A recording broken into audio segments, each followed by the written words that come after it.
Hello, I'm Asia from Norwest Gallery of Art. We welcome you to attend Tell Us Detroit.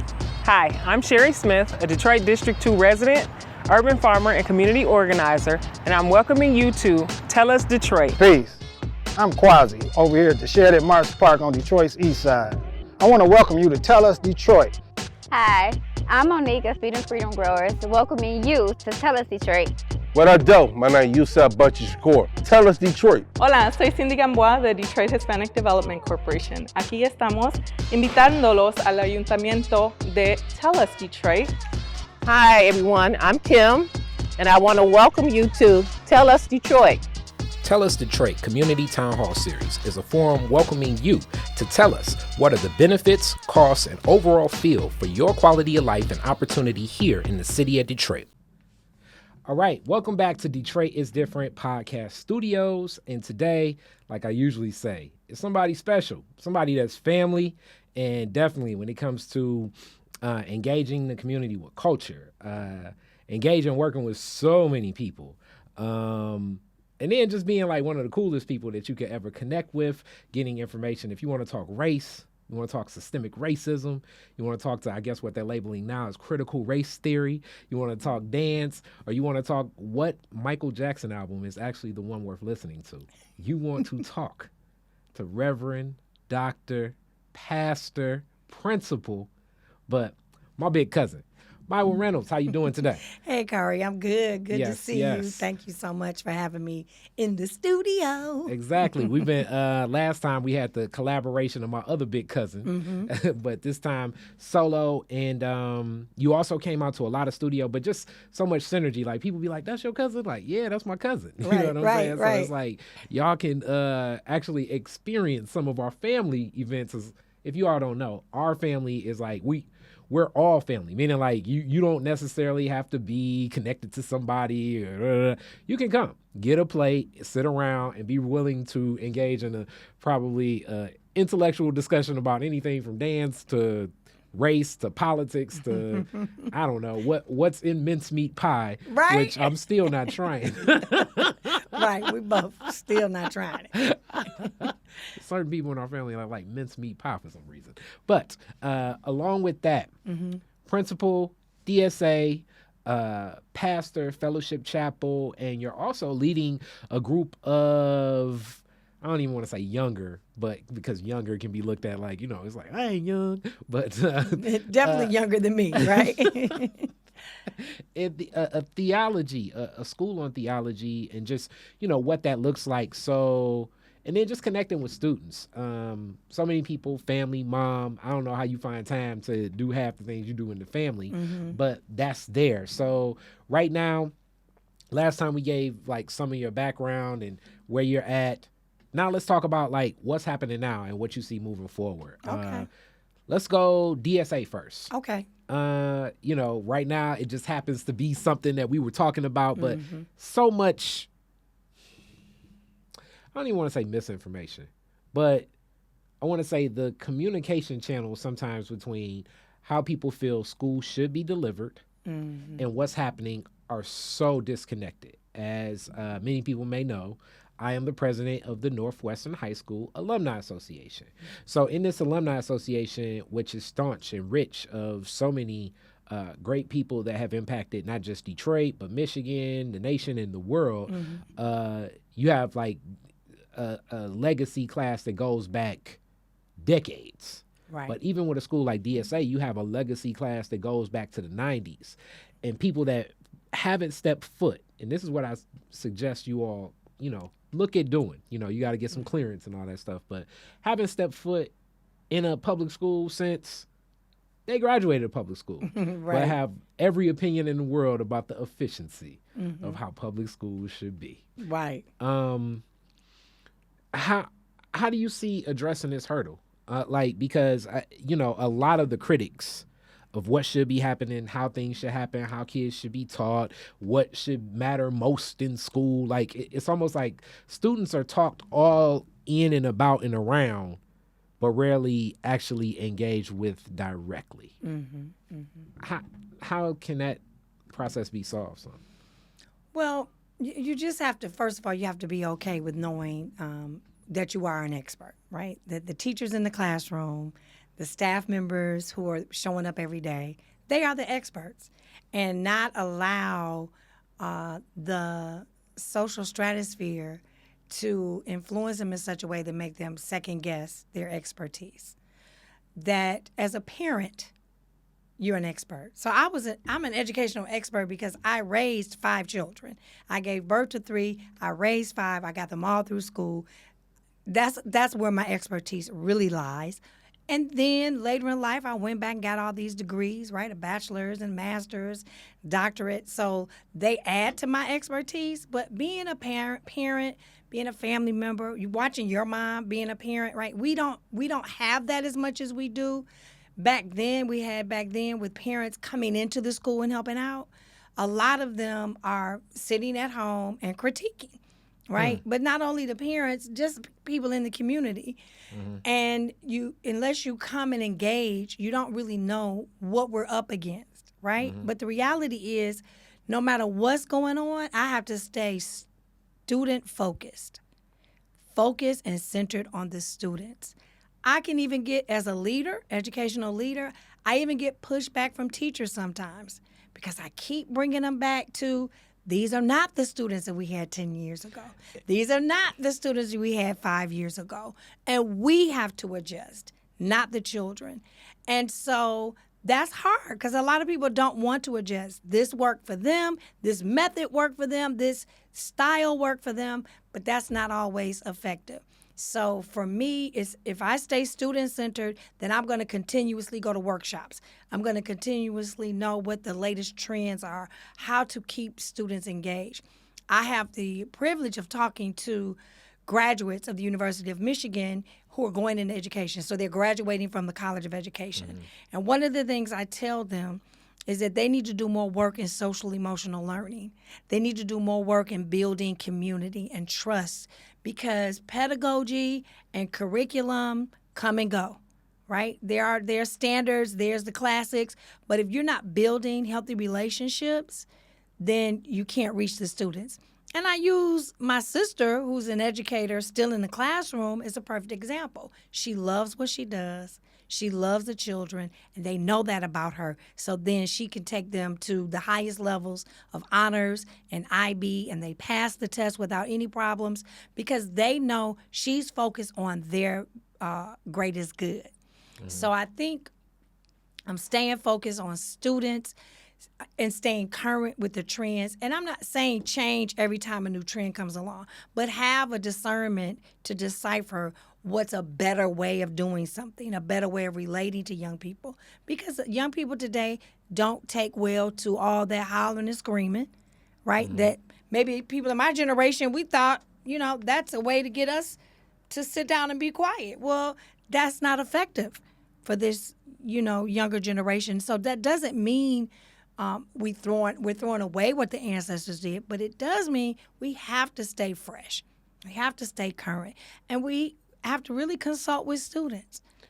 And as you talked about just social, emotional learn, like these are topics, I graduated 2001 right. for everybody, but these are things that, like a lot of stuff, as they say, like they may not have been labeled this, but it was enacted in other methods. Correct. So like when you think about community organizing, I think of just DSA itself, and we think of everything that Dr. Cotton put into, like the story of DSA. One of you guys are going to make a documentary about that one of these days. One of you DSA students. Don't let one of us outsiders do it. But it took a lot of everything. You know what I'm saying? Like almost like everything. And DPS finally just said, all right, look, take this old raggedy, take this old down, building right. and we ain't doing nothing with. And if you can get some people to sign up, I guess we'll give you a school. Against all odds, right? Against all odds. And so it took that, and it's that grassroots stick-to-itiveness, right? And that's one of the reasons I really love working at DSA, You know, I'm cut from that cloth, right? Having gone to Mumford and being talented and smart, and people would see me as a young person and they say, "Oh, you must go to Cass Tech." Like, no, it's nothing against Cass. I go to Mumford, right? I have a really great, solid education in my community, in my neighborhood, right? So dispelling some of that. So DSA was definitely swimming against the current, right? And a lot of people were determined to not help it flourish, but it did anyway. And so now we are a 30-year-old institution.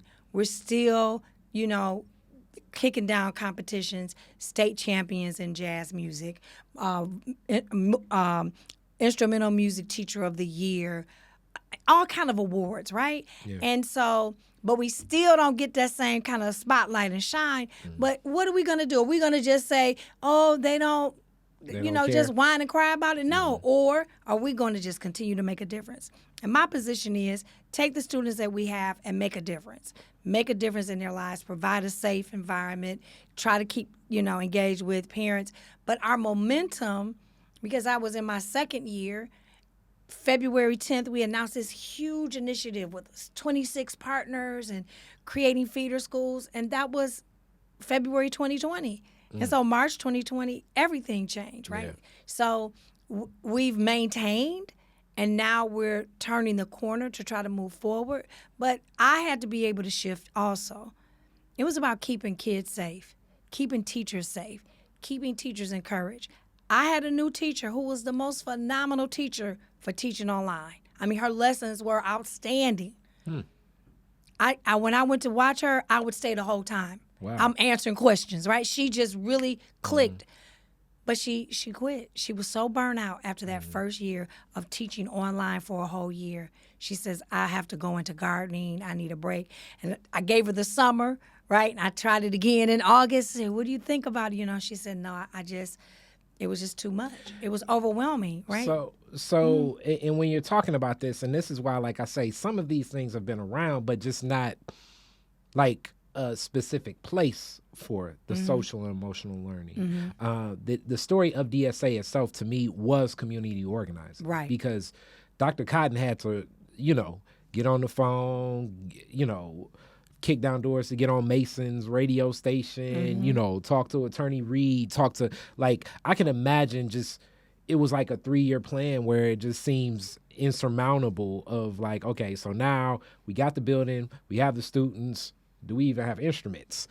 Go into the DPS warehouse and it's like, hey, give me the old trombones, give me the, it takes ingenuity and community organizing. And for people that understand this, just having allies outside of, where it's not the type of district where you can just, type up a letter to the district and it'll be like, oh, okay, you just need 7 buses to take the students on a field trip because you have I don't know who's in town. Debbie Allen is in town with a special play and she invited the students to come. Great. It's 7 buses. No, you have to know the person downtown will give you that letter, but that person downtown don't even know the person at the bus company. So then you got to know the person at the bus company. It's like moving parts in community organizing. Right. But at the heart of this, you just touched on something really deep about your team. And that's one of the key things from my Northwestern position, as I've recognized as one of your friends, is the leader at Northwestern. Right. Standing strong. But just due to so much, the team changes over so much. If I could say one key difference between school 20, 30, 40 years ago, like how you knew high school and you knew when you were in the 9th grade, I got Miss Smith now, and the 10th graders tell you Mr. Adams is crazy. So you better hope you're not. It may be some of the principals I talk to may not necessarily know all of the teachers. Like if school starts August 20th, they may not know the full teacher roster until maybe August 15th. Right. Well, and you have to understand that today's workforce, even as a professional, consider teachers professional, they don't think of work as something you do for 30 years, right? So, I'm really big on diversifying my team, so that I want to make sure I have young people on the team, right? Young people, seasoned people, we have to work together. It can't be all teachers with 20, 40, 30 years experience. That's good, but it should also be new teachers, right? It should my whole counseling department, my counselor, I got him, it's called a pathway counselor. Like he had studied counseling, right? Never had a job in it before, but it was a way for him to shape it. And I'm there to support him, to cheer him on. The counselor, the social worker, and a college transition advisor. That whole team were all new people. One person was more experienced with higher ed at the University of Michigan, but having a younger team, it inspires me, and it also connects it makes that extra connection with the kids. So the team that I lead has to be diverse, right? But you risk that possibility that a millennial is like, no, this is not for me. It's too hard, right? I'm not saying they don't have stick-to-itiveness. They have, I don't have to do this. I don't have to be stressed out, right? So they're like, I'm going to go do something else. So you take that risk, but it's important for me to balance the school community with new people, with younger people, with seasoned people, so that the students can get a holistic experience, so that we build a net that works, that nobody falls through, because we have younger people that speak their language, that know when they're pretending that everything is okay, but they're not, right? Older people that are seasoned, that know this is cyclical. Every year around this time, around Christmas, kids get this way. So you need both of those expertise at the table. To have the balance. Absolutely. And you touched on something big. So as much as, yes, it's easy to, what do they say, those in glass homes. It's easy to look at schools changing, but society itself. Exactly. Exponentially changes. I mean, even this device here has done so much to change just the way that everything functions, business, people, everything. But it's easy to say like a school was better then, and then and then I can give an honest critique. I don't know how effective schooling, quote unquote, was then versus not. Like, it existed. Not saying it was bad. Not saying it was good. I think it's so signature based on who the student is. And how that student receives what that is, but definitely making sure that those people that you can have those connections with are rich. And we're speaking about you, principal, and you as an instructor yourself have had some very rich connections, because that's when people talk about what I love about the school, it usually leads with, I don't know, I skipped every other class, but I liked. Absolutely. Yeah, they're connected, and the arts have that power, right? We have the research. The data's clear. Students who are engaged in the arts do well in school, right? They can excel with standardized tests. So Dr. Cotton tapped into that, and we're continuing that. We continue our relationship with other performing arts schools throughout the country, because it's true. We don't have any athletics, but every kid is not going to play basketball. Every kid is not going to be an athlete. And so those students who are gifted in the arts that, want a place where they can expand and grow and explore. And it really is the power of the art teacher. I mean, when I do walkthroughs with my supervisor, they're amazed at how an art teacher is doing all the things we say in education we should do. They're differentiating. That means the lesson is maybe 6 levels in one lesson. Every kid is engaged. They're seeing everything that they want to see in an English class, in a music class. Everything. And so what I'm charged to do is to take that synergy from the arts classes, translate it into the academic classes, so that students have that same level of buy-in and engagement. Because it's once they buy into something, and that's the Marie Montessori, that's the Aisha Shule, Mommy Mani method. Once a kid buys into it, they're really in charge of their own learning. But we have to trust kids enough to know that they're that powerful. And I think that was a bonus of COVID. I got to talk to the kids every day. Every morning I would do morning announcements, and I would talk to them 5, sometimes 10. I would just talk to them every morning, and I would remind them that they have power, right? They have significance. And so Lumumba, my husband, Baba Lumumba, told me one morning, he was like, man, I wonder what kind of student I would have been if I had a principal to just talk to me every morning, right, and pump me up like that. So that was one thing that I consider that was beautiful that came out of it. I was really committed to having a positive word, a positive influence, a positive deposit every day with the students, because I know that if a student is interested, the rest will work itself out. It's when they lose interest. And so the pandemic was also a huge impactor of students losing interest. Because as much as they love technology, as much as they can manipulate technology, right? School was not TikTok. So they dreaded being online for that much time because it's the social aspect of going to high school that most children are more interested in. And people don't like when I say that. We are not coming to school to do algebra. I didn't. When I was in high school, I was coming to see Tim Lee, okay, and have my cutest outfit on. That's just being honest. Most students are coming to high school to negotiate relationships and to figure out who they are, right? So the social part of high school, which you end up creating on teams, cheer teams, football teams, in the band, in the orchestra, those social relationships are just as important as the math class and scoring on the test. And if you don't honor that, you'll always find yourself struggling. But I honor those social relationships. I honor the arts and how we can tap into their genius and then remind them, you know you're a genius, right? So I know you could do that math. Yeah. Because you're a genius. Look at you. Look what you created. Yeah. And it's unique you touched on that because this is also like the dual realities of COVID-19 impacted the world. You know, so the whole time I'm looking and I'm thinking, man, I feel bad for the little homies, because I was thinking to myself, like, this is where like my life was surrounded by my friends or like what that would be. Yeah, if it was a teacher that broke through and was engaging, I mean, you know, be engaging for my friends too. But that's what I thought. But that also, your staff, parents, it was a big stressor throughout. Yes.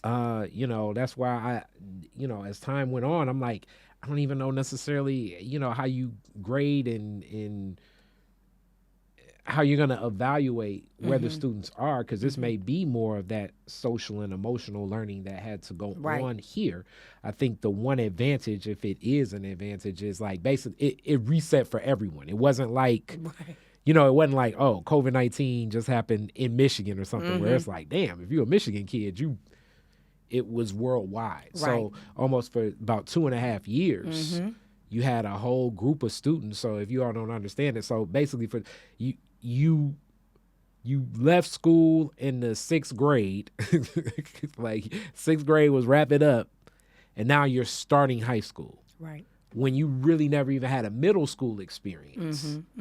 You know, and this generation of students are already so, I can't even call it socially awkward anymore, because that's where society is right now. I guess I'm socially awkward for me, you know, talking on the phone more so than texting on the phone, or just certain things like that. But their social engagement is just different. Right.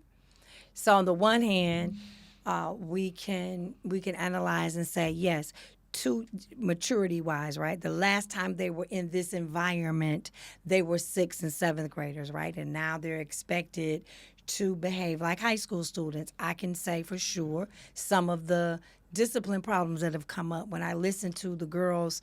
You know, we push forward with restorative justice and restorative practice. So we have to discuss our problems, repair harm, right? Atone.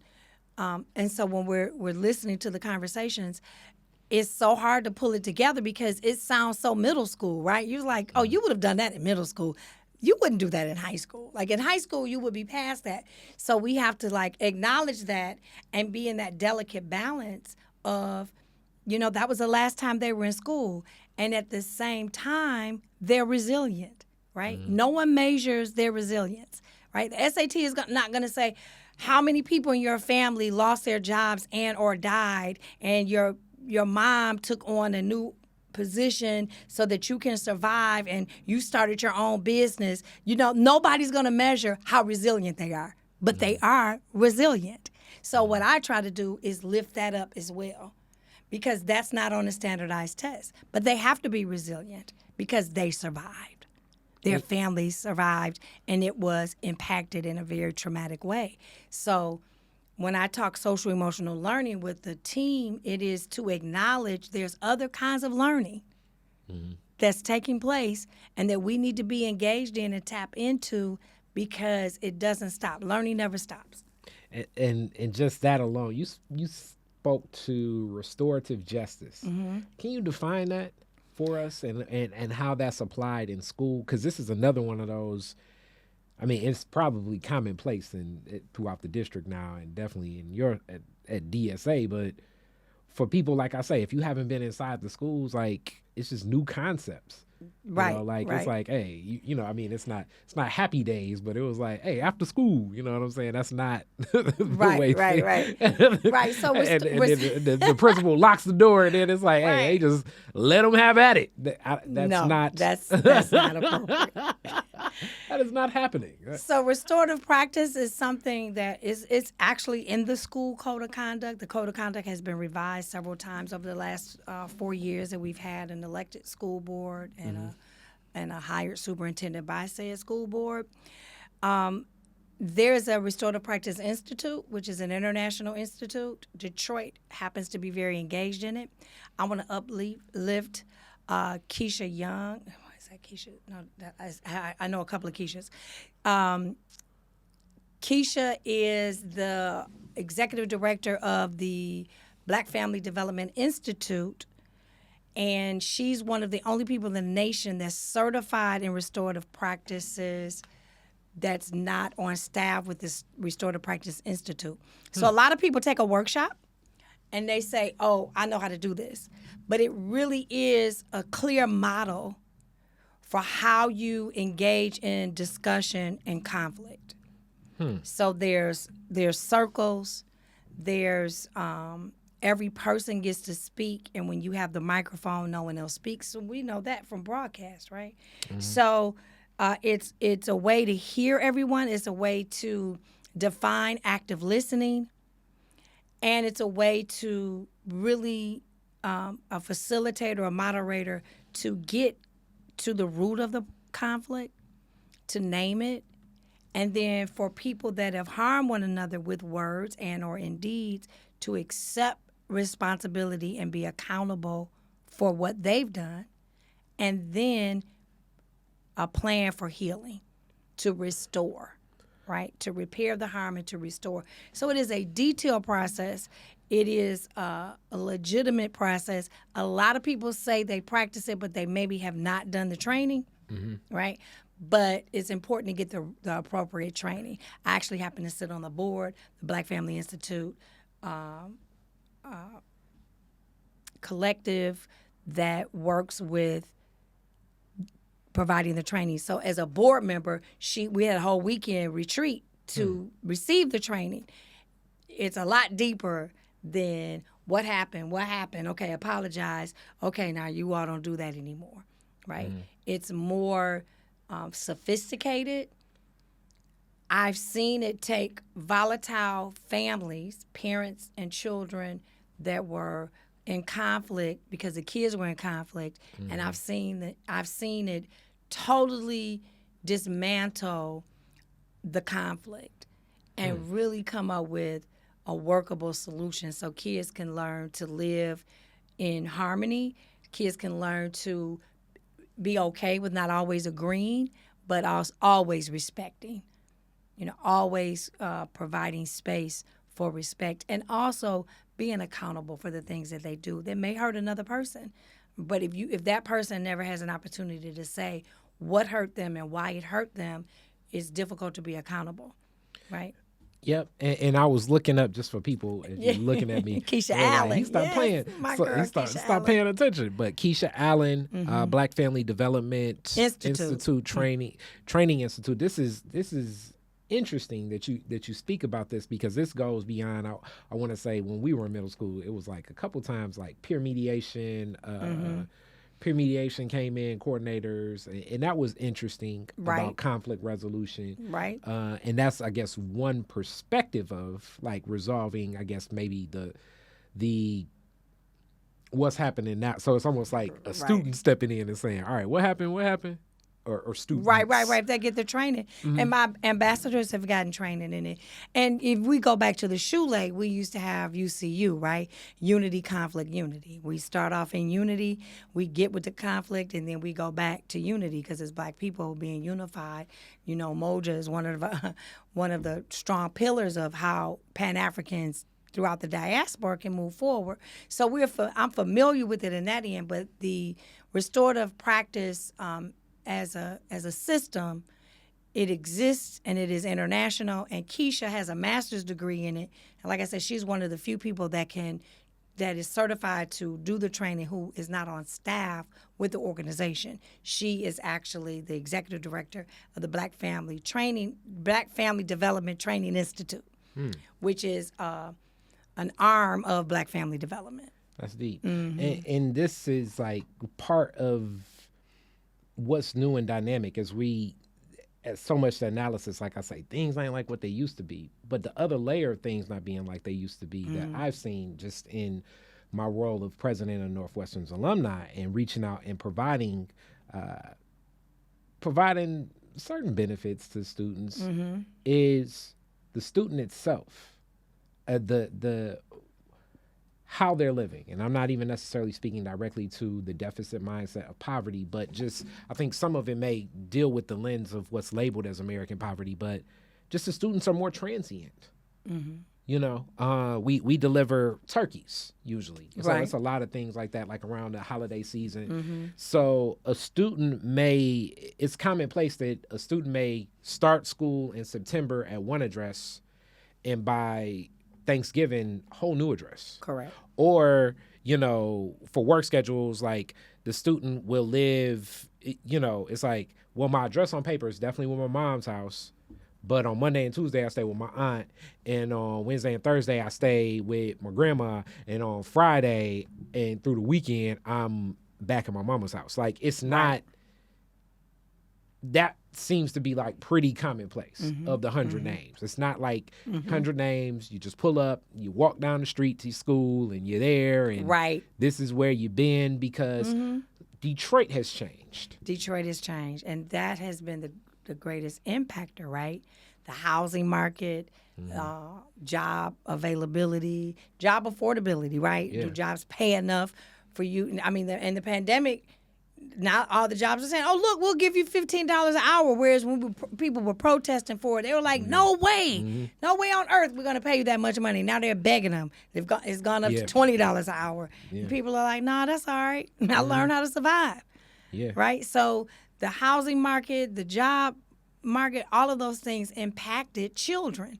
Whereas when we grew up, your zip code was this is a elementary, middle school, and high school you went to, unless you took the exam and went to Cass, and then Renaissance came online, because Renaissance is not as old as Cass. Cass is much older as an institution. So we've had to shift, right? But we've had to also respect, right? So it's no judgment, but it is a reality that someone's address may change before Thanksgiving. Yeah, and knowing that, because even in DPS, like, sometimes that address move will be to Farmington or Warren or God knows where. You know what I'm saying? Right. So knowing that and keeping this abreast, how do you center so much of the I guess you say, like, I liked how you said it, society having a better understanding for what's happening right now inside of school? Oh, wow. Well, the good thing is DSA is an application school, so kids are commuting anyway. They're from all over. When we delivered cap and gowns for the class of 2020, we had teams, and we thought it would just take a few hours. It took us days. Wow. Because we were literally driving as far as Grosse Pointe, Harper Woods, Farmington Hills, the furthest limits of Detroit. So they were all over, right? And it really gave me a greater appreciation of what many students, how many hurdles they overcome just to get to DSA. So certainly their experience there should be worth the trip. I had a young man the other day who was very late for school. So I was talking to him about his 11 o'clock arrival.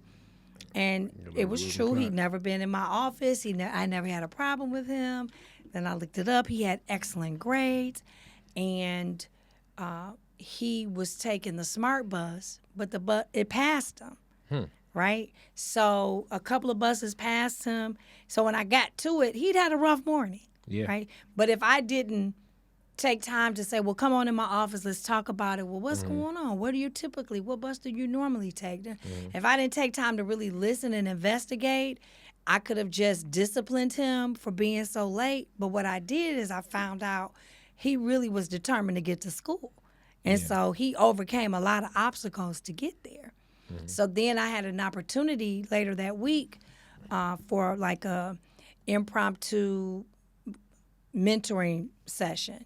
And I made sure he was invited, right? And so he had a really good time. He was very engaging. But for me, that's what I'm trying to emphasize as a leader, right? Being a teacher, have enough grace to take time out to figure out what's going on and steer students in the right direction, right? Are some students off task? Yes. They're vaping. Yes, they're doing edibles. I'm so frustrated with the access to edibles and all of that is very frustrating. Yes, that exists. But for the most part, students are doing the best they can with what they have, and they need someone to understand, guide them, and then give them opportunities. Yep.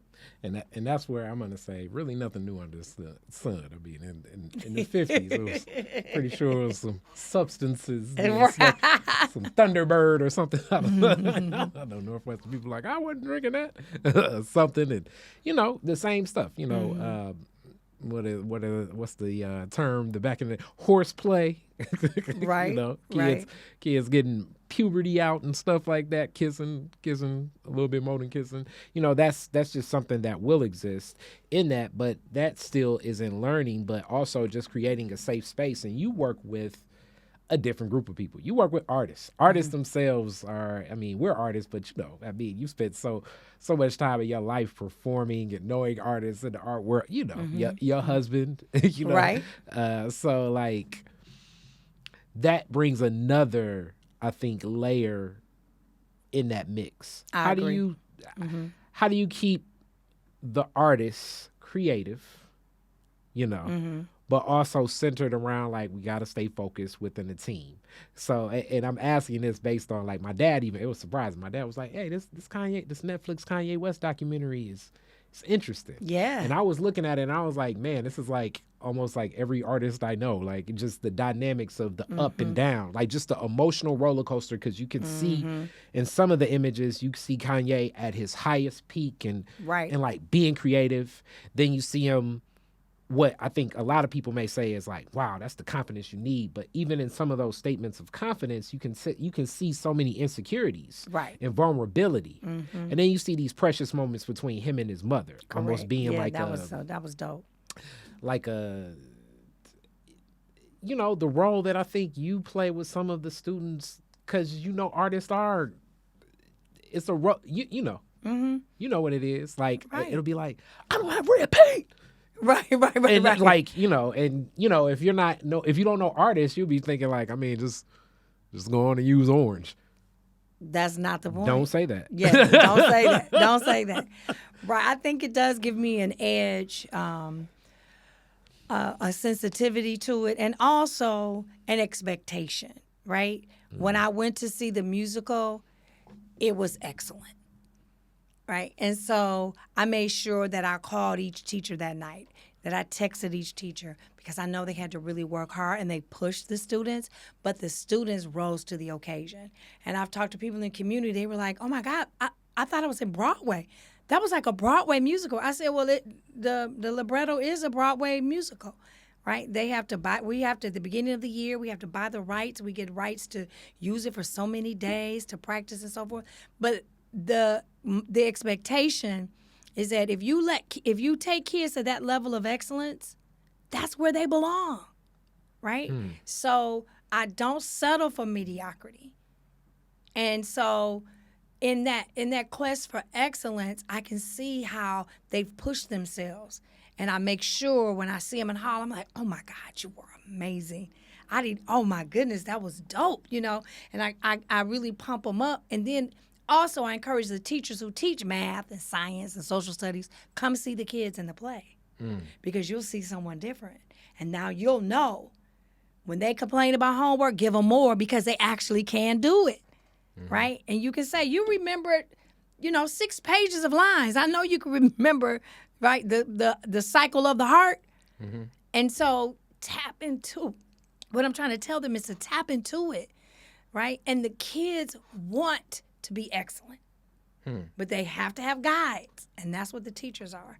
So the theater teacher, she demanded a lot, but it was worth it because, bar none, they were outstanding. So you spoke to something from where you're at now, but you also have so much of that in your history. African dance. Well, first off, masters in dance. Let's get that. Where you choreographed, still like one of the coolest. I'm not even the biggest. Like, okay, what you did with many other people, also your husband, my big homie, right, was amazing at the Charles Wright and at Mary Groves Theater. But even before Dunham, so like every form of dance that you can think about, right? Even hip hop dance, like you know what I'm saying. I'm pretty sure it was some house music in that mix too. Just every form that was a part of your journey. So when you think about the way you're engaging, or what you're adding, like, is this what you were looking for when you were younger, or was this more so a mix of what you saw as the most effective? And do you see your contemporaries? Like, do you see in some of these students, like, you remind me of, what's that connection? Yeah. Well, I think for me, having been introduced to dance as a Dunham dancer, right? Clifford Fears had just come off tour with Katherine Dunham. So my introduction to the arts and dance was through that lens, and that's all-encompassing, right? It is the dancer, anthropologist, African-centered, Black pride. It was all of those things.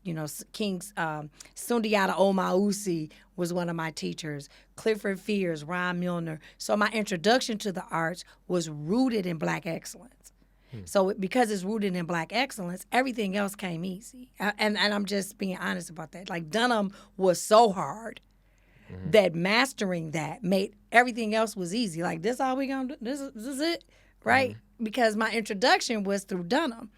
So I think that influences how I engage and how now they pushed us in a way that I don't do now, right? They use profanity. They were kind of raw. They were real raw. Like, I'm more loving in my approach. I got that from Mami Mani. So what I've done is my teachers, Carolyn Rowland at Mumford, Mami Mani, my teachers influenced me. And so I'm a tapestry of all of those influences. And that's what I try to model for the children and for the adults. Because I saw going into leadership as an opportunity to expand my classroom. Right? I know I was the baddest in the classroom. Nobody could touch me. I'm clear on that. Right? My students to this day, we have a deep love. And it's because I was very demanding. I required a lot. I've even had students, they had a meeting on me one time. They said, you're just doing too much. You just take it too seriously. You need to slow down. I mean, they did the James Brown. They did the James Brown sit down. I was like, well, you auditioned, and I asked you in an interview why'd you want to be here, and you told me you wanted to do this as your life career. So I'm treating you the way you approach me. So next time you tell somebody you want to do something, make sure you're honest, right? But I saw going into leadership as a way to expand that concept that I can help bring out excellence in leaders and classroom leaders as teachers, and they would have an even greater impact on more people at one time. So I don't see my arts as a deficit. Some people are like, oh, you're just an actor or you're just a dancer. And it's like, no, I am a dancer. I'm like Katherine Dunham. I'm a dancer. I'm an anthropologist. I'm a researcher, right? I love Black culture. I've studied Black culture. I can teach it. and I can read and write well, and I can do everything else. And so I saw that my artistry informed my life and expanded it. So me being a leader of a performing arts school makes sense. But now you and I both know that has not always been the way districts were ran. No. That didn't always make sense, No. right? Dr. Cotton was a theater teacher, Yeah. right? So it made sense. But there was this, 8-year gap between when Dr. Cotton left and then I came, that things didn't necessarily make sense. I mean, I'm just leave it at that. But that sometimes people try to look down on artists and like, oh, you're just for entertainment purposes. And it's like, actually, no, I actually use all of my brain, right? If the not, creative side and the logical side.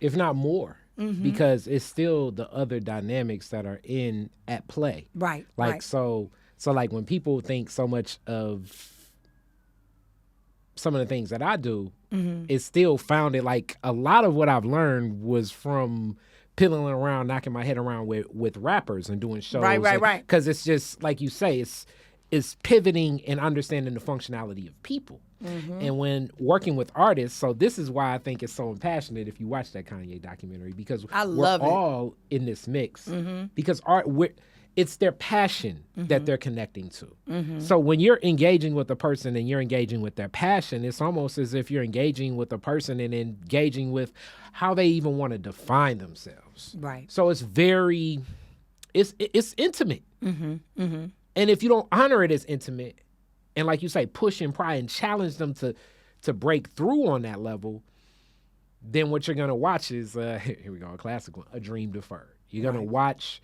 someone that had a passion just say, I guess I need to quit. I can't be a, ain't no black people doing claymation, so I'm gonna just go on and right. go on and work over here where everybody else working. Let me go on and work in this warehouse. That's especially true in Detroit.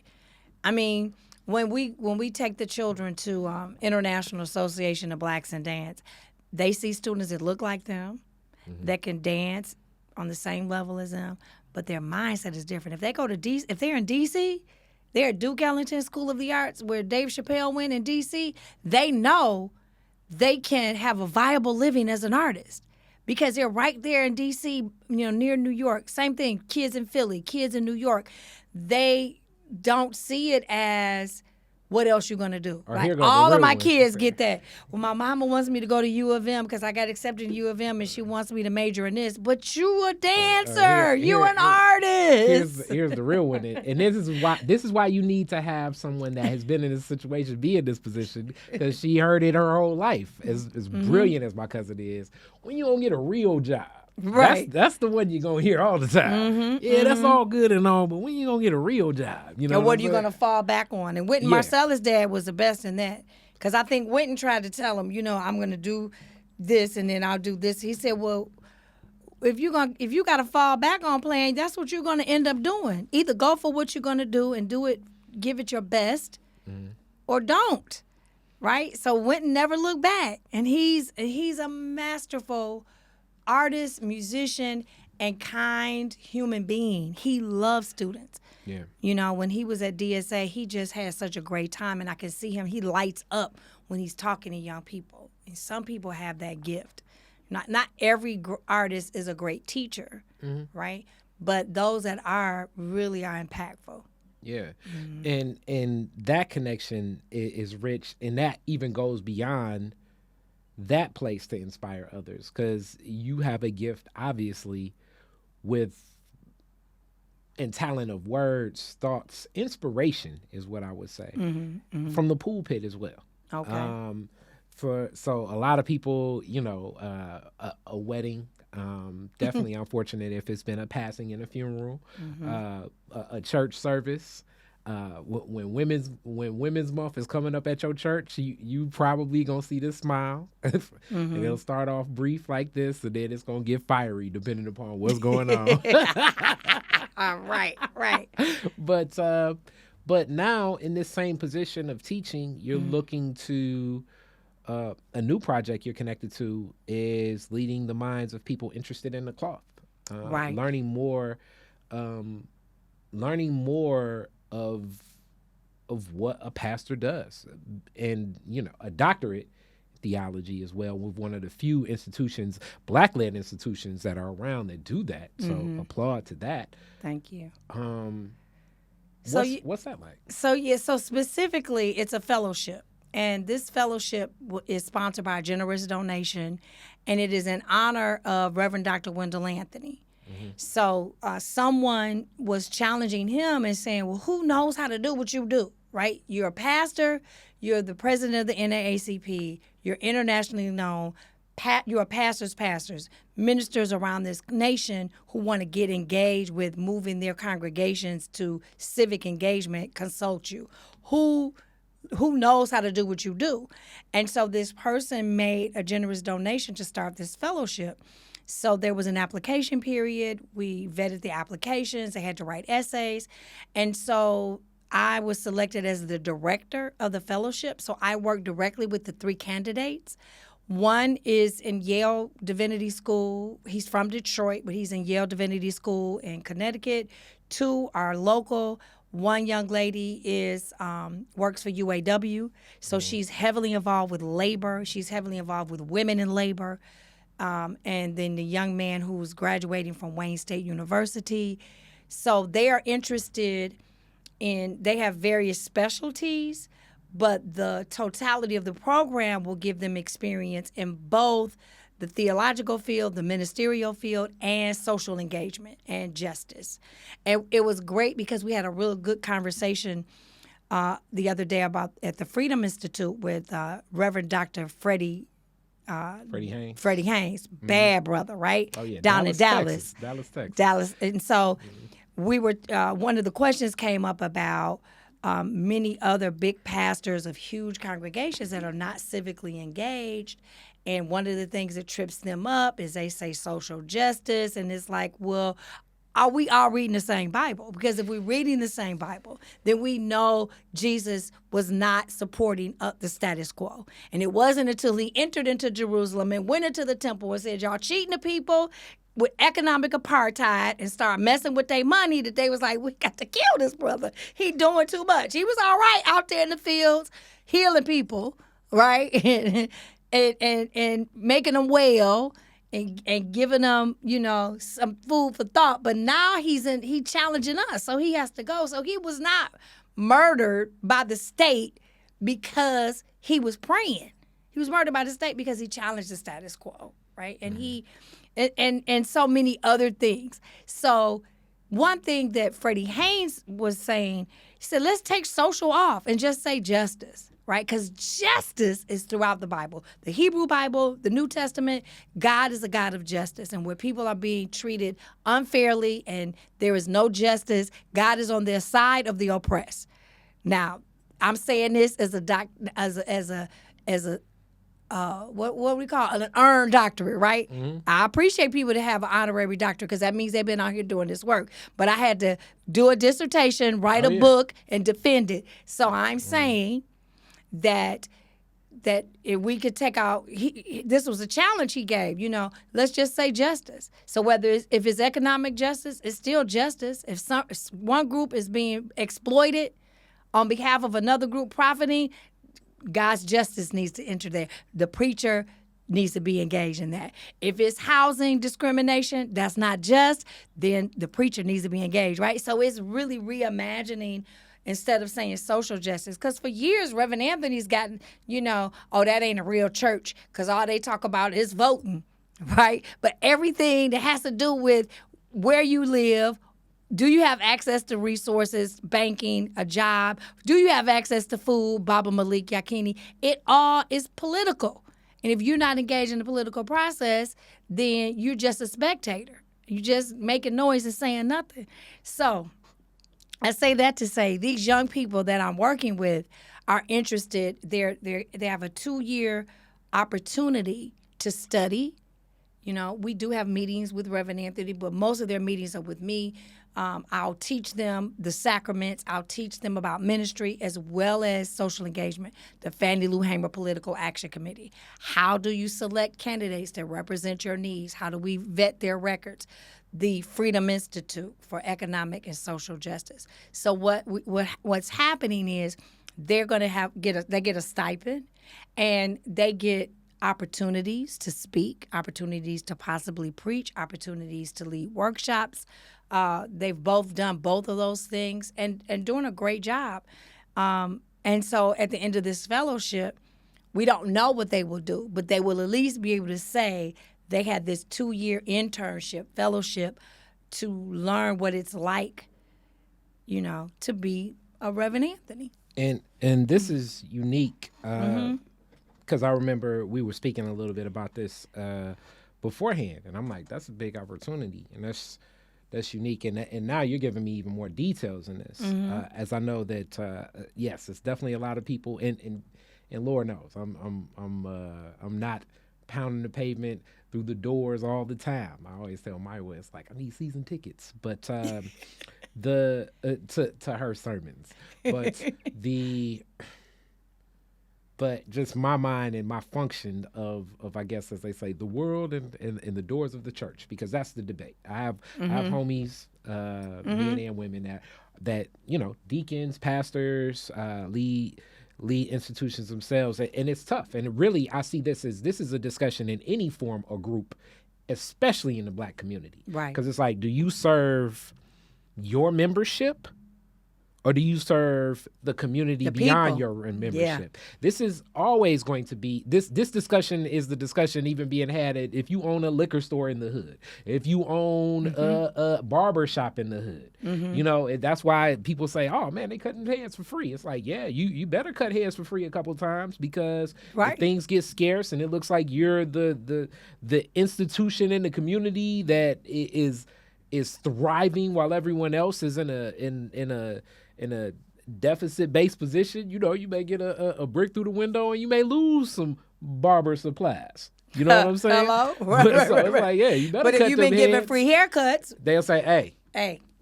During most of those rebellions, they say soul business. Soul business meaning it's a Black-owned business, and then some of the non-Black-owned business was like, we support soul business. But even some of those Black businesses, people was like, nope, brick through the window, because you're not, even though you're in the community, you're Black of the community, but you're not engaging the community. So this is like almost a deeper discussion, I think, even than beyond the church, but being that the church was one of the few institutions, even through the trauma of enslavement, that we had. And that's always like, for myself and so many other people, it's just that tough connection, because it's like, man, I was part of slavery. This was an institution that we had, independent of that. But it's also was a centering focus when our community wasn't so transient, where everything would happen. Right. That scene I love most. Well, it's so many I love. I love the movie Harriet, right? That a woman directed, because it showed her love interest, right? It showed her daydreaming. But that one time when her dad told her to go see Reverend Green, and she was like, "Anybody going to see Reverend Green?" Right? And so he was like, "Do what I said." And then when she got to him, he had this whole underground, right? He was double conscious, but it was for survival. He had a whole underground place in his church where he helped runaways and gave them food and directions and connections to other people. So that was so deep, because that's so real, right? The Underground Railroad was neither underground or railroad. It was created, it was ran primarily by Black people. Did they have allies? Yes, but it wasn't. The allies didn't come up with it. Yeah. Right? They didn't say, hey, guys, we're going to create this underground. The allies would not have been murdered, or did not have the biggest bounty on their head. Right. It wasn't like at that point in time. So that was that Reverend Green was like, yeah. Okay, well, okay, I got you. And so he showed a whole nother side of himself. Right. And that's so important. Like you said, as an institution, the church has been so critical to our survival. And then when you talk to young people, they get, YouTube or internet information, and they convolute things. Right. And yes, the Catholic Church is indicted on sanctioning enslavement, right? But they got the gospel message 300 years after the gospel existed. The Ethiopian Coptic Church is the first church, but you have to understand the history of East of Africa religion that gets westernized and repackaged as something different is not what we're talking about. Baba Jaramogi would be one of, to me, the greatest scholars on that. James Cone and many others who had the academia, right? But Baba Jaramogi was just straight giving people game, and then so much right. of like what I hear, and that was one of the coolest things. If any of you all ever have a chance to go to the Smithsonian Museum, so the first almost like 3 floors are kind of like, it's like kind of like Black people's journey in America. Right. It's like you start middle passage and you go up, but then you're gonna run right into an exhibit towards the end. Even before, like, it's like Barack Obama is like the end, and I think that's like intentional, just where we're at, especially at the time when the museum was. But you're gonna see James Cone, and then you're gonna see the premise of African-centered Christianity. And you have so much about Reverend Jaramogi and what was there. So, like, you hear the stories with Reverend Jaramogi, like a lot of people know in the Shrine and what became the Black Slate, but then you hear the stories of the guys, the kids with red, black, and green, outfits and collecting money, and then it's like we're gonna have a learning center. So the Shrine, the store, we're gonna have a center where people can live. Like it's a deeper collective community thought. But some of these community thoughts are things coming out of other vestiges, the Nation of Islam, and what I hear from the 60s with the fish farms, the airports, all Detroit. Yeah, it's like this was happening, but it's interconnected, and we can take these things, I don't know if I want to say for granted, but it's what this institute, I guess, is crystallizing and taking a picture, because some of these methods we take for granted, of the functionality and what and how and where and when and why. Paul Taylor and African Liberation Day, and they're coming up again this year. You know what I'm saying? Like what does the mythology, what does the functionality look like? How are we building these institutions to execute and touch towards people? And so that's unique. The question I have, though, because this is where I think it has to be very, I don't know if I want to use the term pressure, or it has to be heavy. I can't think of a better term for you, because you're still a mom. You're still a youth. Like, okay, beyond mom, wife, grandma, grandma. Yeah, exactly. It's like almost like becoming a mom becomes like a whole other thing. Right. You get defined as like, people start saying like, you Jamari mama. Like, it was like, I lost identity in this one. Right. So, but how are you prepping them just for having a personal life? Because it's so much scrutiny on the eyes of people of any religion, more so than anything. You know what I'm saying? Like almost like one pastor in Arkansas is on TikTok doing the Huckabuck challenge, and it's like, I told you pastors ain't, and it's like, oh man, I gotta answer for this guy I've never met in my life. You know what I'm saying? Like, how are you keeping them in line for that level of society? But we're talking about church. But it's, to me, I think it's just interconnected. Like, how do you have a personal life as a pastor? That's a good question. And I think I appreciate the level of freedom of expression I've had in all my 20-something years at Fellowship Chapel under Reverend Anthony's leadership. And I think that's one thing I think it's one thing that Reverend Wadsworth, the founder of the church, did well. Because he was the president of the NAACP. He was socially engaged. He was Baba Jaramogi's contemporary. They talked. Baba Jaramogi is the one that told him he should hook up with UCC, right? Because Fellowship and the Shrine are both UCC churches, right? So he had that balance. And I think Reverend Anthony demonstrated that, one, you have to have an inner circle, right? You have to have your people that, like, for me, it's my family, right? Our Sunday dinners or wherever day we decide to get together, where I'm me, where I don't have to lead anything, right? Lumumba, I don't even lead the prayer, right? Lumumba leads the prayer, right? But we know if it pop off, whether it's the hospital or wherever, I'm the first one there, right? Because I know my role in the family, but also in the family, I can fall back, right? You have to have sister friends like that where you can fall back. How do you?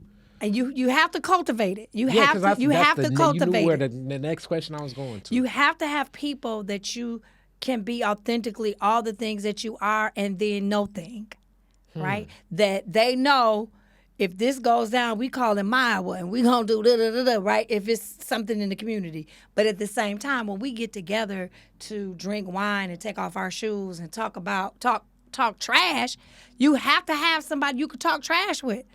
Right? Even in leadership, you have to have that. And I think that's one thing I've learned, that it's not going to be a big circle, right? Rev taught me, he said, everybody ain't going to be, you have to, and the more you go up in leadership, the fewer people that want to go with you, right?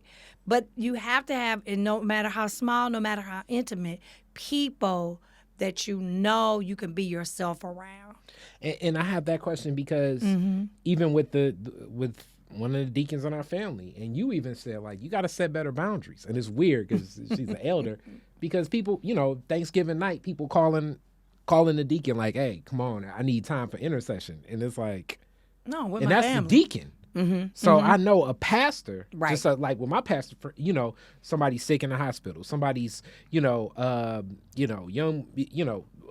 whatever grandson is gonna get married next week. Can you come talk to us about what that service looks like? Which really means, like, we ain't really got no money, so can you give us a church for free? That's what that conversation is. Right. But and it's real, and we in the community, so we gonna make sure this wedding happen.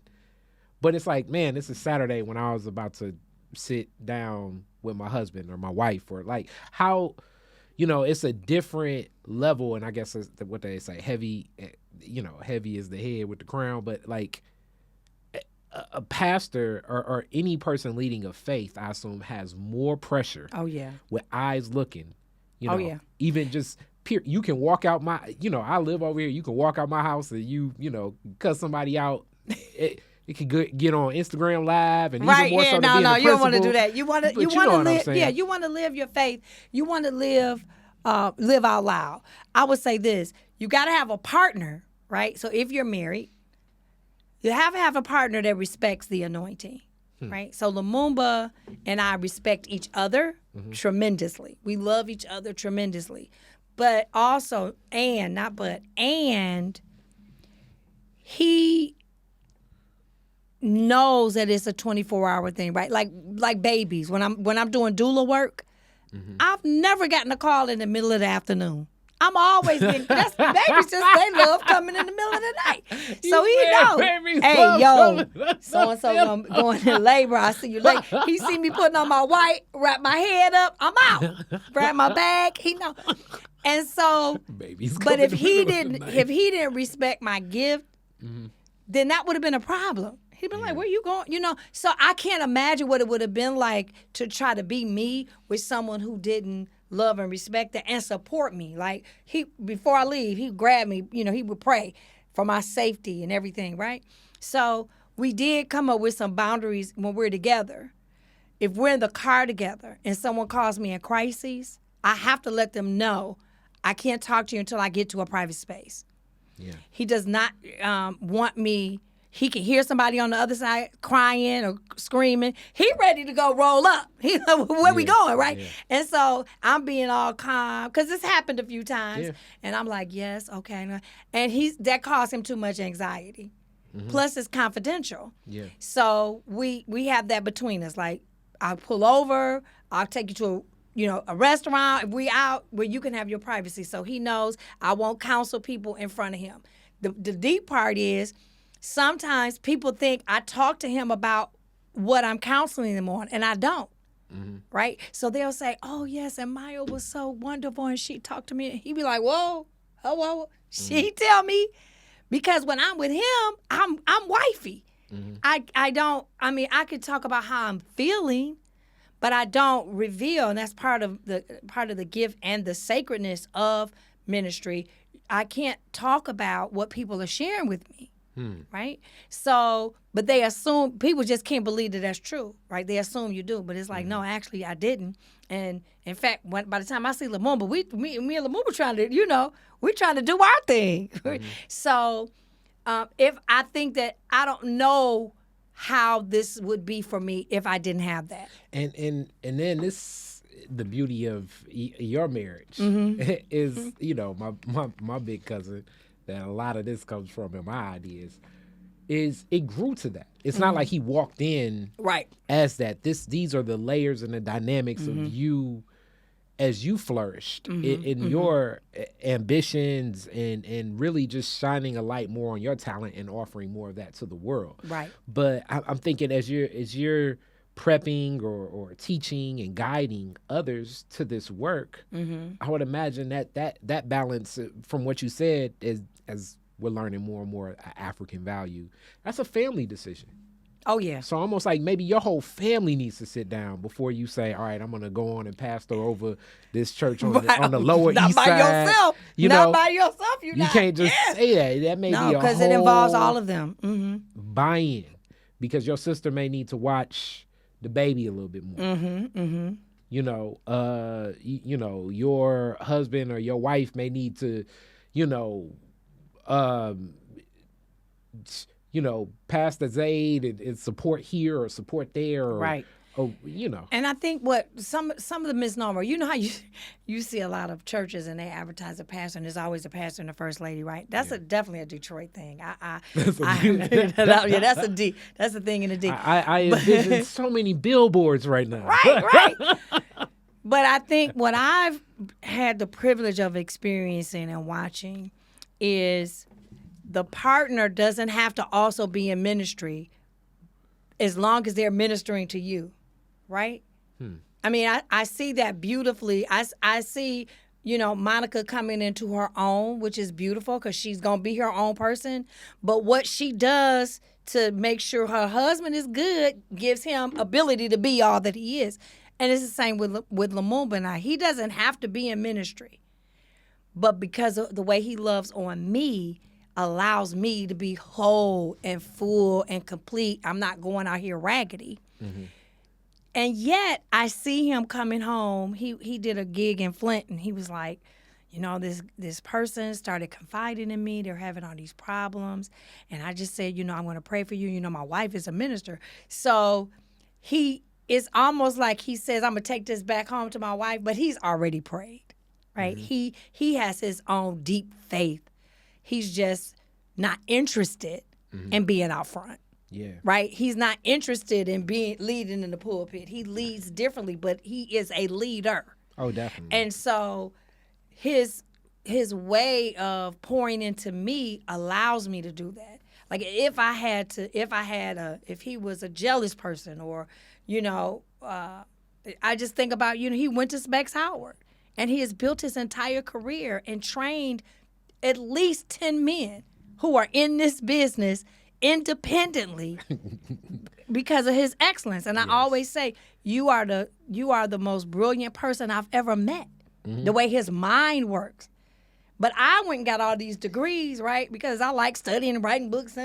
But he still got me. He's still like a leader in the way he thinks, his methodical, organized way, the way he doesn't break those routines. And when he does, something goes awry. So it's like, I should never break my routine. Wrap the cord like this. I'm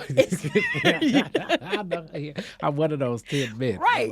So it works for us, right? It really works for us. So then I would tell the people I'm mentoring, being in a relationship is going to require someone who supports what vision you have of yourself. And that vision may change. So it sounds similar to another interview I did recently. Prostel Thomas was saying, working with these kids, it's like a guy told me, like, you got to find your zone where you can fill your cup up because these kids they're gonna take your cup. But and I can only imagine the cup that you have to fill up with the different people you're engaging and connecting with.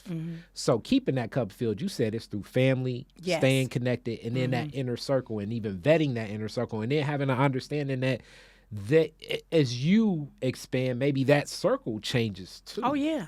And see, I have different kind of circles, right? Okay. So I have the faith community in terms of in my particular faith, right? Yep. That's a circle. But then I have another circle of sisters who are ecumenical, who are interfaith, who are African centered, who may be Muslim, maybe traditional, maybe connected to none of them, right? So when it comes when it comes to me and Shamayim and Mama Taliba, we connect differently because we met when our children were small and we decided how we wanted to raise our children, and we are there for each other at the drop of a dime. We can also let our hair down with each other. We could take the gay lay off with each other, but we also, if it pop off, that's who we calling because we know who's going to show up and stand and hold space for us. Yeah. So you have to have those people who you know will hold space for you, and we don't have to talk every day. We don't have to, we don't have to connect every day, but we know. So that's a different kind of circle. And then, of course, the family circle, which in our family involves people that aren't family, that become family. Yeah. Right? And so that's an intimate circle where, like you said, we can laugh and debate. We'll be at 3 o'clock in the morning, talk about his meat and mincemeat. And people on the outside are like, are they crazy? Right? But that's fun and entertaining to us, right? We're not angry at each other. We're not, but we are having a real debate. And it could last for hours. Definitely. Right? And so I get energy from that. We get energy from who can cook the best of certain meals and put it together, make a good meal, right? So all those things, I think, in my upbringing was important, too, because my mother's house was the station where all those things happened. Yes. It was very easy. Rest in peace, Mama Ray, to bump into 30, possibly 40 different people. Right. And she is so crazy. She was like a counselor. There was so many people who would call my mom and just talk to her about all their business for hours. Or we would go to the doctor's office, literally drop her off at the door. I would go park the car, and when I come back, she would say, that man over there getting a divorce because he saw his wife. I said, Ma, how you know? She said, well, he told me. I'm like, how do these people just come up to you and tell you about their business? It's a gift, right? And so I think growing up around that, I just shaped it differently, right? But it was there. They had good debates. My mom was a place where everyone can get loved and fueled and go back out into the world. And she was a great counselor. Definitely. So this is deep, as you said. Like the one thing that I think strings all of this together is your love of people and engaging with people. We're substantive and it's an experience that's enjoyable as well. Right. That connection is key. So would you say, like, I guess that is what's needed in all of these facets: teacher, pastor, principal, counselor? Is that in all those facets? Yeah, you got to love the people. I mean, Baba Tafuri has a saying, you can't serve the people unless you love the people, right? You can't. See, a lot of people want to be leaders. I don't want to spend too much time talking about it, but they just want to lead. They just want to be up front, but they don't love the people. And that's why they don't have no stamina, right? You get stamina from just, like you said, genuinely loving people. As I was a youngest child, but I was raised almost as an only child because my siblings were adults. So much older, yeah. So I craved people. I craved like having a big family. So, that might be my own stuff I'm working out. But I've always been this way. I've always been talkative, a people person. It's just, it took different turns for me to learn how to use it for good. Like in middle school, I didn't use it for good. I was always in the principal's office, right, for running my mouth. So it's like I had it, but it wasn't shaped, right? So the loving the people and giving gives something to me. See, some people, sometimes I'll even say being a principal is like having ADD Because if you think you're going to go in there at 8 o'clock in the morning with your plan of what you're going to do, and it doesn't work out according to plan, you're going to be depressed. Because at 8, I have a plan, but at 8:15, I got 2 parents on the bench that need to see me. I got to talk to the parents. Yeah.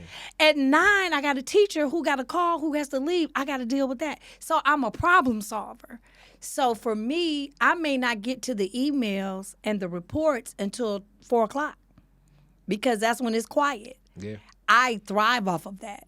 Mm-hmm. A lot of people, that's not their gig. They're like, no, they need order. They need to be able to do these tasks. Mm-hmm. So that works for them. That's not my sweet spot. Yeah. Mm-hmm. Yeah. I mean, last time we were originally scheduled to do this at DSA, and I was like, man, that'd be cool with some kids. But it was in the mix. Like, it was certain teachers were out with COVID. It was unexpected snow that day. Right. It was like a group of parents wanted to take kids somewhere, and they were like, "Where do I even park?" So it's like, okay, so the parking situation. I'm principal, pseudo security, pseudo right. pseudo teacher, substitute. Like it's all these dynamics because. Even when I function in a leadership position, because that's the thing, like I guess America and what I love to do, marketing and packaging, makes leaders seem so, like it's just, you're Elon Musk. You just walk in and you're a visionary and you lay everything out. It makes sense to everybody. And you're like, all right, everybody, let's do it. No. It's usually like what you say. It's going to be a small circle. Mm-hmm. It's going to be a lot of people with cheering and rah-rahing. But when it gets down to the work, it'll be interacting and then also having the love and the understanding. And that's what I usually say. I love Black people. When something goes a little awry, it's like you got to love it because this is just part of our community. Right. Mm-hmm. And I look at it. So this may be a Cardi Frazier lesson. If it's difficult pulling off what you're doing, it's probably difficult for a reason. So if you're willing to commit further to it, and make those connections deeper and follow through on what you said you'd do, you're going to get a lot more of a victory than you think. Because people know how difficult this stuff is, especially working with our people. Like, it's another group we were looking to start. I'm like, honoring and understanding the layers of trauma on all forms of our people. Right. And it's great that mental health is being spoken about a whole lot more, even though I think it's being packaged where now that's almost becoming consumer culture as well. Correct. Because it's being talked around like students, but never really fully engaged with any empathy. Understanding, right? Absolutely. So, but it's flip it almost. Yeah. Mm-hmm. And with us, it can be all levels. I mean, that's what the what I saw more of that Kanye. It's like even when you get quote unquote what you perceive as success or whatever, if all of this is still and that's what we still working. We don't even know what may trigger us. Right. Because the trauma is so deep. Yeah. Things may be triggered. Okay. Things may be triggered as she was saying. I think that's Piper that's coming in. Piper Carter, one of my podcasts is coming in next. But yeah, it's things that are going on with us that are, we don't know. We don't, right? We don't know until we go through it. Right, and then you have it's called post-traumatic stress syndrome, right? Or post-slavery stress syndrome, but. If the post means past, but you're still experiencing the traumas, it ain't no post. Yeah, it's a right now kind of thing that you're constantly having to readjust, right? So every time we think we've healed from the trauma of police violence, right? We celebrate Ketanji, Brown, Jackson, and then we have Yololo. Yeah. Right? Like, what the? So it re-traumatizes. We can't get to a post. It's hard to get to a post if you're still having these experiences. And to not recognize that is frustrating.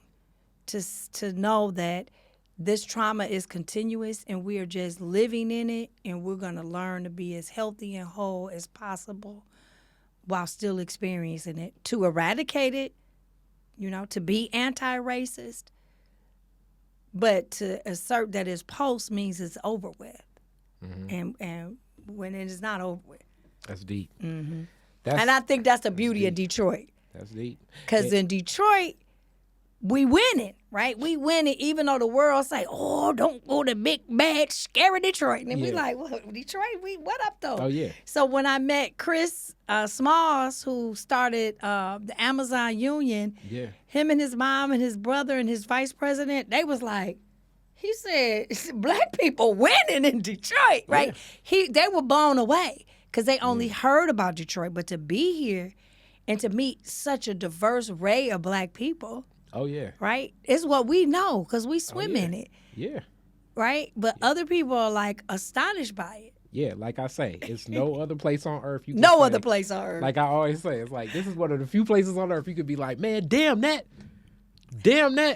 neurologist with the expertise in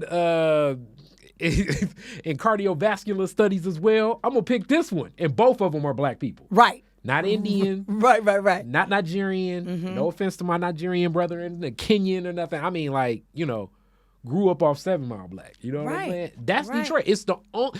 It's just Atlanta is kind of catching up. Houston is growing, but this is so many just layers Deeply of professional. rooted. You know what I'm saying? Like you could be, I don't know. You know what I'm saying? Like just. You could be going for a walk through Belle Isle and run into somebody that did I did all the costume designs for the last for Avatar because I started doing costume designs for Jackson 5 and and he's like, are you serious? Like are you serious? Like and it's serious. True. Like just on so many facets, and that's what's so beautiful about the culture here, because I think the culture becomes the gateways for so many other forms of creativity and expression. So with that, as I come to a close, one of the things that I helped Northwestern with was homecoming. Okay. I do want to hear just about this year's, I assume the graduation and prom are going to be like bigger than ever because for what it is, COVID we looking at in the rearview mirror. So I assume they're looking to have some parties, some fun. I know you may have some other calls to action. I thought it was cool that I was able to support what we did of a prom of Northwestern. Shout out to Steve and them at Steve Soul Food. And I got to reach out to Principal Rogers too. But what does prom look like for DSA students this year? And then maybe we can sponsor like 2 tickets or something like that. Okay. Well, this year we'll be at the Gym Theater. Oh, okay. Which is really beautiful, Yeah, right? It has a stage, it has tables and chairs, it has a little food section, so it's very classy, very beautiful. Students excited? They're very excited. The last 2 years we did in the parking lot. The first year it was makeshift. I called my girl Nikki Howard Combs, who's Nikki, one event to envy. And she got some tents. We had a DJ, and people thought I was crazy. They was like, nobody prom in the parking lot. And some of the kids dressed up, and some of the kids came casual. But because we put an effort to make something happen for them, no tickets, with no charge. I had Jackson 5 Star bring a food truck. Wow. And you just go up to the food truck, get a chicken sandwich, get a hot dog, get some pop. That's what we did. The second year, we planned it a little bit more. It's a little more fancy. We still had a dance floor, tents, DJ, food trucks. And I had an incident where I wasn't able to attend, but my team knew my vision. And so while some people downplayed it, the kids appreciated it. So they totally dressed up. So this year to go back to the Gym Theater where we used to go is going to be a major thing. So maybe Detroit is different. We may be able to figure out something for like 2 students that may or may not. Because that would be awesome. That would be kind of cool. You know what I'm saying? That may be something that we can do just moving forward. Because I know graduation and prom this year, it's going to be a lot of energy around that. Yeah. You know, because I know kids are like, yeah, I'm really graduating. You know, and it's like the other people graduated. They too. did. But kids, kids gonna kid. So that's cool. Other than that, I don't know what other projects you want to work on or contact information you want to share, but now's the time. Oh, contact information. Okay, well, let's see. My website hasn't been active, but it exists, Mama Mayowa Official. Okay. If you need to email me, Reynolds@gmail.com. I can do counseling, wedding, pre-marriage, marriage repair. I do have some weddings coming up this summer. I love weddings. Some ministers have different things they like. Oh, I can't stand weddings, but I like doing this. I love every aspect of it. I love love. I love creating vows and, making a wedding really special. Of course, I worked at Pie Funeral Home for a year straight every Saturday. So that was like, that was tough. That was a master's in fire, right? And so I really appreciate the training that I got from that, the experience that I got from that. So I just love serving the community. Becoming the principal of DSA, I had to give up my radio show and a couple other things just because it was so time consuming. And so I'm excited about leading a group of young leaders. I love working with young people that are interested in doing this work. I feel that that's one of my mentors, Dr. Kim down in New Orleans. She says you should always have a young person on your team. You should always, have open doors for them. So I see that as my obligation to help young people. So I support Black Lives Matter Detroit. When they need something, I'm here. I'm here as a resource. I'm here as a mentor. And I certainly am here for parents that are looking for a high school that's loving and safe and clean and rigorous. And we got the same curriculum as everybody else. We have great teachers. Please consider bringing your student to Detroit School of Arts. I think that it will be a great experience for them as we prepare them for college and beyond. And we've been talking around it, but we're gonna make this happen. As I know some people down at the District 2. We're gonna coordinate something with podcasting and DSA sometime. We getting our own station. We getting our own station. Yeah, so we're working on that. Yeah, we're gonna work that out. So thank you so much. Thank you. All right, peace. Peace. Last year we did this.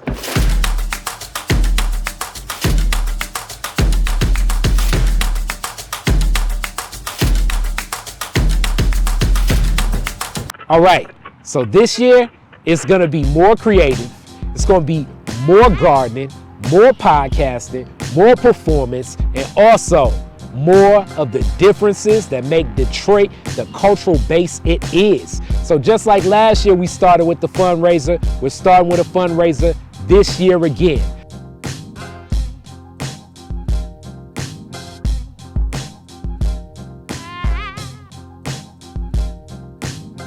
I know we can get there, and we're gonna get there with your support. Remember, this is a La Studio, the podcast performance experience right in the urban garden in the heart of a Detroit neighborhood.